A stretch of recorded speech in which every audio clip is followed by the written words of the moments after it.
لسه فيها خطوره للزمالك، يقف عليها عيد عبد الملك، يلعب الارضيه خطيره المره دي للزمالك، اتهيأت ونزلت جعفر والغزاله بقى، والغزاله سيسي، وغزاله الزمالك لما راقت العقرب عبد الله سيسي بيسجل اول اهدافه في دور الشهداء في الدقيقه 45. عبد الله سيسي هدف اول للزمالك بيسجله كده من كوره اخطا فيها دفاع بتروجيت، والكوره اللي ضغط فيها الزمالك قدر ان هو يسجل منها. ادي الاعاده وادي الكوره عدت المره دي ونزلت. بص بقى عمر جابر سندها كده وعدت، وبص بقى عبد الله سيسي، بص بقى العقرب لما يعوز يلدغ، وبص الغزاله لما تبقى رايقه، وبص الكوره، وسيسي بقى من على طول بقى بيسجل هدف اول لصالح نادي الزمالك. عبد الله سيسي، لكن بص هي مكتوبه للزمالك ان هو يسجل، يعني ابراهيم يعني عمر جابر كده عدلها بكتفه وجعفر سندها، وعبد الله ما بتلاقيش اي حد غير نور بشوط، نور قويه يا ولد،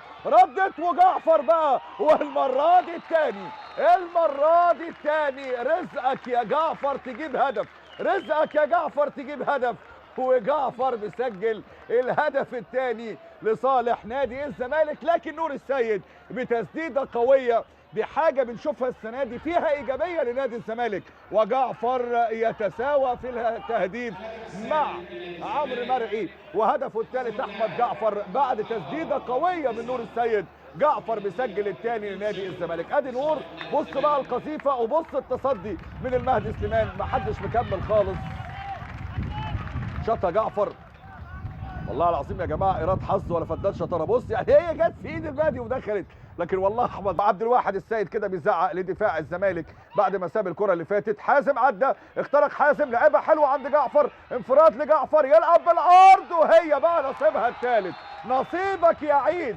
نصيبك يا احمد يا عيد تسجل الثالث بعد ما كان خطأ مستحق. لكن شوف حازم امام بيعمل ايه، شوف حازم امام بقى بيعمل ايه، وده الكلام بقى اللي بنقول عليه من اول المباراه. واحمد عيد عبد الملك هدف في الدقيقه 7 وفي الدقيقه 84 لصالح الزمالك. اهي الكوره، وبص بقى جعفر، والمره دي بقى عيد عبد الملك بيسجل الثالث. بص بقى هنا حازم، وبص بقى زياد يقابل معاه حته جريكو رومان، لكن جعفر لحق، وصل كرة جعفر، عدت عيد، وبأي حال أتيت يا عيد، أتيت بالهدف الثالث يا عيد، الهدف الثالث لأحمد عيد عبد الملك.